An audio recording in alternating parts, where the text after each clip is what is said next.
Hey girl, Hey mama! ready to get unschooled? Totally! Welcome to Moms Unschooled. Where we break down all the things from the mundane to the magnificent, so you can think for yourself and do what's right for you. Hey Erin. Hey Sarah! I am very interested in the election. Yeah, how do we all feel about that one? Go red, go blue. Currently, while we're recording this, we still do not know who is going to be president. A new president or a returning president in January. A lot of votes are still out. There are a lot of court cases that I think are about to be open. And I think our country, unfortunately, is more divided than ever. And I just wanted to talk about that today. I think that is important because especially as parents, studies have shown historically, and we talked about this in our election season special, that kids develop their sense of political affiliation first and foremost through their parents. They're more likely to adopt those views when they are younger. Those can absolutely, of course, change. But as a parent, you're the primary influencer in helping to shape their kind of political affiliation when they are young. Absolutely. And I actually took our advice this week. During Election Day, my children wondered why we were so honed in on the news and this red and blue map that was on the screen all day long, and hoots and hollers or ughs and dismay. And they really wanted to dive into that a little bit more. And as we've talked about before, we have books that we've read about the Electoral College vote and so on and so forth. But my daughter especially, my third grader, really wanted to know what was up. She could tell it's very important. And I saw some of you ladies out there on Facebook on Tuesday showing your voter booths in your homes and your children wearing I voted stickers and really stating the case and growing these new young Americans into the ones who will eventually take over our country and push us forward. And so that is awesome, moms. Way to go. I want to talk about how the mothers and fathers are who are shaping our kids in this election time and their views. And I could even see my own child saying, oh, well, I would vote for him. Yeah, because our family votes for him. Mm-hmm. And I said, that's absolutely not a reason to do that. Mm-hmm. You have to decide what's important to you and then vote on the people who have like-minded views of yours. Yeah, I don't think Daniel's never been around when Tracy and I have talked about anything political, but he's in school now, right? So they pick up certain things. So the funniest thing yesterday, like I said, there's still about 5 states left at the time that we're recording this where they're figuring it out. And so they had the Electoral College votes at the bottom of the screen, and Daniel pointed to Donald Trump and said, Donald Trump had coronavirus, so I don't think he can be president, right? It was just like, in their little minds, the things they hear and pick up from friends. Like, we had never mentioned to him that the president had corona and all that kind of stuff, but it's just really interesting. Yeah, how it's all wrapped up in their own mind and they're trying to gain perspective as well. It's awesome. So as we're waiting, the red sides, the blue sides, on who is going to be our president in 2021, I want to talk about how we move forward. Now, bottom line is half of the country by next week is going to be partying and the other half will be devastated. Or longer than a week, because technically I learned that the states have 20 days, and this could have just been in Pennsylvania because I was honed in on that, 20 days to certify their election results. So just a caveat to, True. Yes, at some point in this lifetime, we will know who won the presidential election. Right, because the court system, well, we know how quick that is going to happen. So absolutely. So how do we move forward no matter when you're listening to this? Because you're either fist pumping or you're totally stressed out right now. And I just want to say, America, we are closer than we think. I'm glad you just said that, because I was about to say, do you actually think that if you look at the popular vote, for example, I think it's separated at this time, last I saw, by about 3 million votes. I don't think it's black and white for people. I don't think it's as extreme on either side. I do think most people respond to and would prefer take a more moderate or middle ground approach to running this country. But when you only get 2 choices, it's very easy to say, oh, well, 72 million versus 60, however many million, that is like, wow. So it's definitely black and white. People are either like super mad or super excited. Sure. So you have these two men running completely polar opposites. Most of us live in the gray area. I mean, some people are completely pro-Trump. Some people are completely pro-Biden. Most of us are voting for the lesser of two evils. Let's be honest. But we are so divided in that case. There was a study that went out, and 47% of Republicans and 71% of Democrats said they wouldn't want to date someone who voted for the other candidate. I actually had a longtime college friend who I love dearly tell me, I think mostly in jest, but part of him was serious. If you vote for so-and-so, I cannot be your friend. Right. And I was just like, oh, ha, ha, ha. Like, that's how deep it can go for people. Yes, and it's happening more and more. I mean, 2016 was an incredibly dividing year. And 2020, I think, is tenfold from even that. So how can we move past our differences? Well, first of all, we have to understand why the divides even exist. I mean, I think people feel aggrieved when they don't feel like they've been heard. They feel like their dignity's been stripped of them. The opposing party that wins the presidency. They feel trapped. There are social issues that they feel so solid, so strong about, and they feel like they're not being answered and they're ignored. People are starting to hunker down to protect themselves. Instead of moving away from people of like mind into different communities, we have groups of people who have hunkered down with like-minded views, smaller groups who are ready to fight it out together instead of go out into the world and go talk to people of the opposing party and really have a calm, educated discussion with other people that don't necessarily think like you, and you are probably not going to change their views. But those kind of conversations are going to heal this divide. I like that you pointed out, though, and this is a great unschooling moment. I like that you pointed out that the devastation that you can feel when your candidate loses, it's not a reflection so much that you hated the other candidate or you are so polar, left or right or whatever, that you're acting out. It is more, like you said, that you feel misrepresented, you feel unheard, you feel, what are some of the other things you mentioned? Well, there's trapped. There's fear. Fear, exactly. So it's not like, oh my goodness. I think the rage is not necessarily about the other candidate when your candidate loses. It's about not feeling represented. Yes. And some examples that are in that are things like religious prejudice.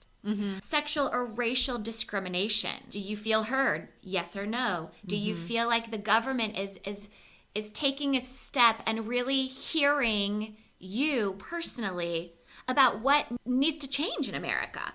There were stories I read about immigration or DPS coming in the middle of the day and taking 5 kids away while mom was at work and they didn't see their mother again for 4 years.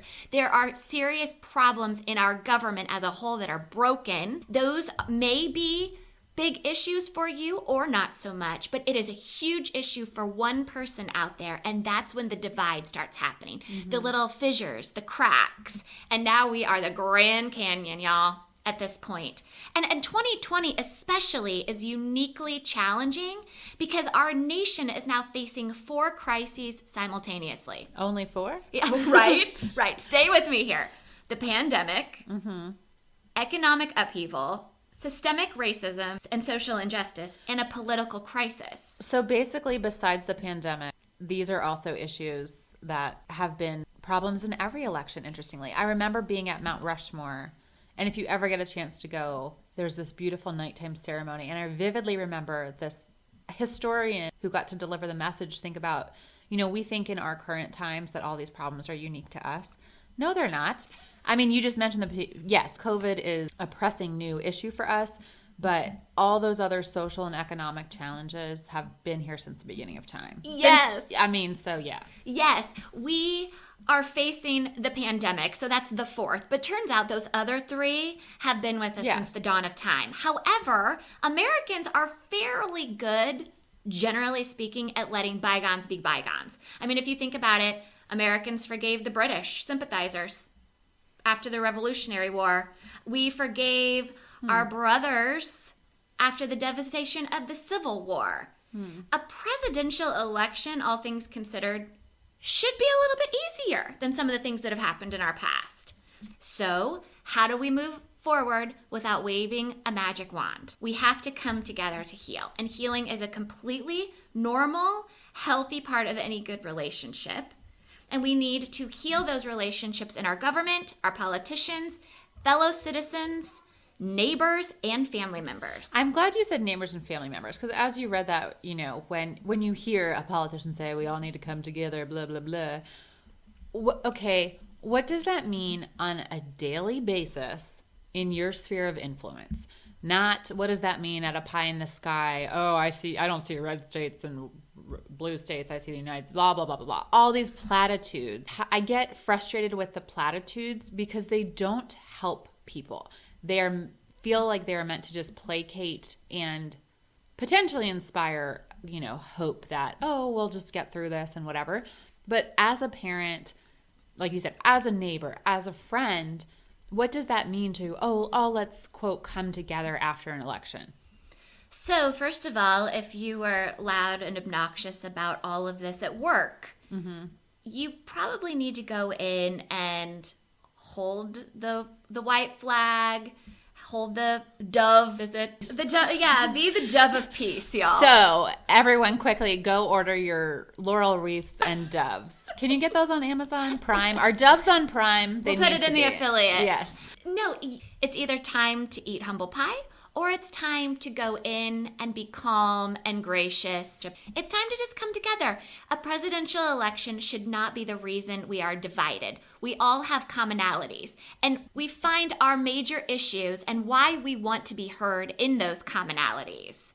Yes, and I do think beyond kind of like the identity politics and party positions and things like that, unless you're a terrible person, I do think Republicans, Democrats, Independents, Green Party, whoever, at their core, they all want what's best for America.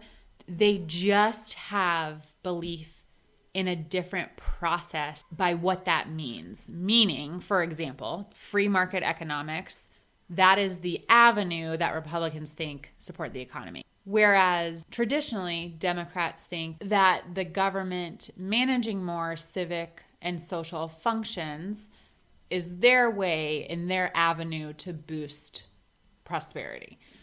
So have those discussions with people around you. We all can have responsible conversations. We all want what's best for our country. We want what's best for our family. We have different ways of going about that. Yes. And that's what I think is missing and you need to get unschooled about. It is articulating to your kids that it is not about, oh, I like this person or I can't vote for them because they're in this party or that party. It's I believe that this strategy is what makes America prosper. Or I believe that this law about X is the way that we support our environment or whatever it is. And that totally, I think, helps de-escalate, oh, well, then I have to hate that other person because they don't agree with the strategy that I'm recommending. Absolutely. And let's be honest. I mean, smart Americans know that the government is there to perform basic functions. They are to guarantee our access to life, liberty, and the pursuit of happiness. That's it. If we want to affect real change, that doesn't lie in our president and who is the candidate for a president. It lies with our legislative body in Congress. They're the ones who are making our laws. If we want to affect change, we need to be voting out congressional incumbents and vote the people in for our desired changes. And I'm just going to say on that note, if you are spending all of your effort posting on social media about which candidates you don't like or what you're bent out of shape about, my challenge to you is see how much time you've spent doing that and double that time into some sort of civic engagement in your community. Learn who your senator or congressperson is. Maybe send them a letter. That might be more productive. Right. As citizens, time and time again, we're expecting the government to do its job. But let's do our job. Let's also research the House representatives and the senators that are coming out of our areas and really get schooled about who those people are, because they're the ones that are going to affect change or obstruct all of the work being accomplished. Yes, they have a much different, and unschool yourselves about, and I think that's a good conversation to have with your kids.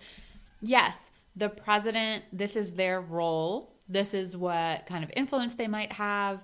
But you know what? If you have a problem with how the park down the road is being managed, that is your local representative. And that is the whole point of democracy, how we have it set up. Yes, instead of showing a picture of the president sign we have in our front yard, go volunteer at your local party and volunteer and make phone calls or knock on doors. Be the change that you need to see. I have seen reports that this election has showed the highest voter turnout and people casting ballots. I'm interested in, will that translate to people getting more civically engaged after this election?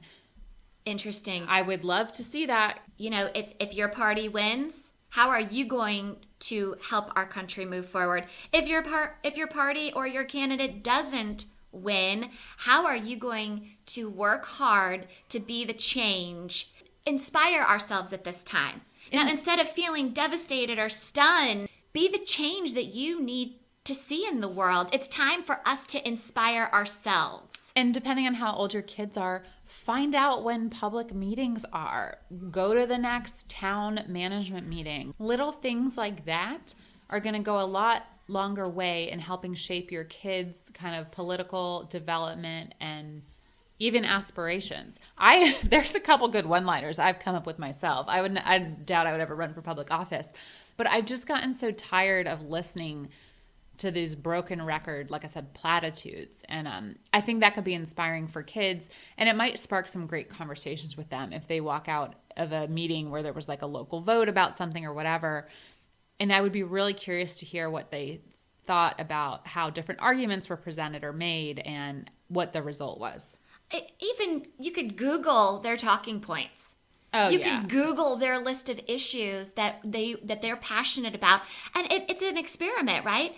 Show your children those two lists, and I'm talking at this point House and Senate people, folks, those candidates. Show the kids those lists. They're going to understand the parks that they're talking about. Yes. Or, you know, the canal walk that they want to put in. Is that important to your kids? Let them see that stuff. Yes, and even things like driving age, licensing age, like those little changes that directly do impact your kids. Right. And so instead of feeling down or angered to the point of rioting out in the streets, let's pull it back to the things that we can actually control. We can control ourselves and our choices, our reactions and thoughts, and we can move forward in a positive manner for our party, for our issues, and that's going to help close this divide. And I do think, though, people, in some ways, it's a grief process to see someone in office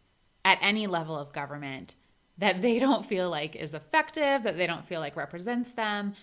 So I do think there's a balance between, of course, tensions are going to be high, emotions are running high, we're going to have to find out. But when we do have a solid conclusion to this election, there's going to be various kinds of levels of grief and other emotions.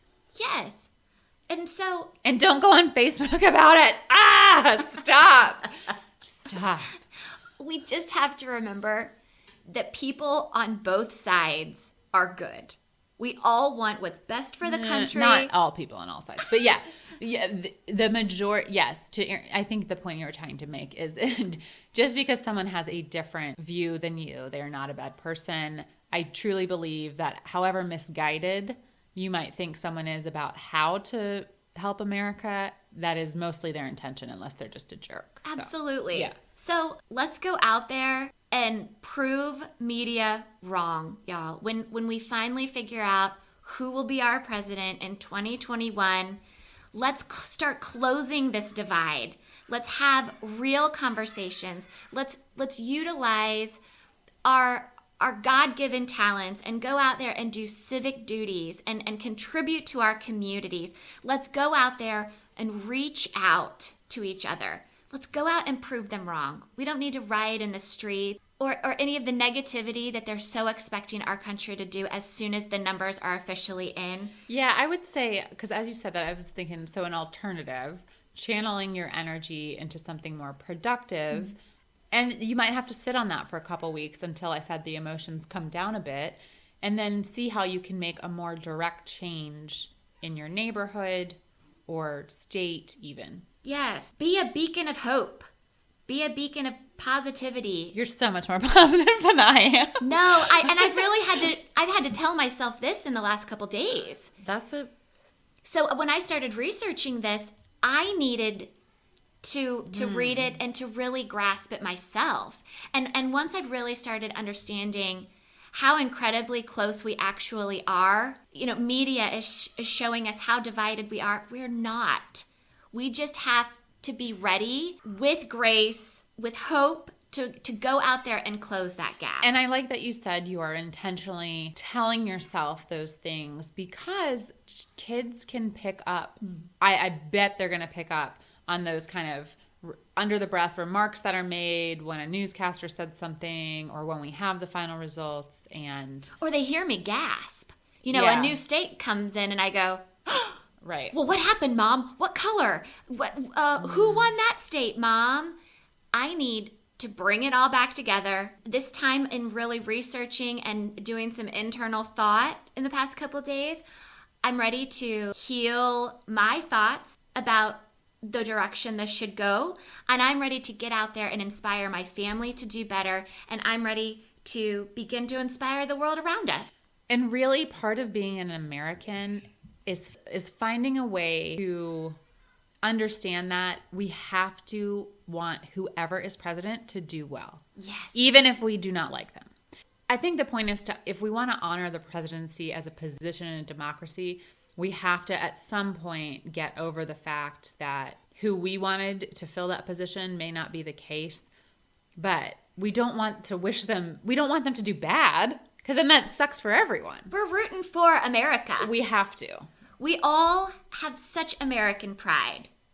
It doesn't feel good when we lose. I mean, I don't like to lose at bingo, let alone Do you play bingo? I do. Oh, Erin. Okay. And I've won a couple times and it feels awesome. But when you lose, you don't like it. Let's face it. But are you happy for the person who goes up there and goes, bingo, yeah. Well, not really. But I wanted the prize. Right, but you still want bingo to happen. And so if we still want America to happen, we have to be supportive of who's calling the balls. Right. I think that is a deep metaphor in many ways.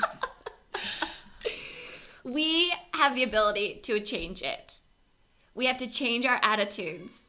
That's a hard one. It is. But bottom line is, by hopefully late January of 2021, we are going to know who our president will be for the next 4 years. And we can control our own thoughts, control our reactions. We can. Thank you for pointing that out. And see how many actual commonalities we all have. We have the ability and we have the power to move forward in a positive way. Thanks for listening to Moms Unschooled. Subscribe on YouTube, follow us on Facebook, or email us at momsunschooled@gmail.com. Juicy!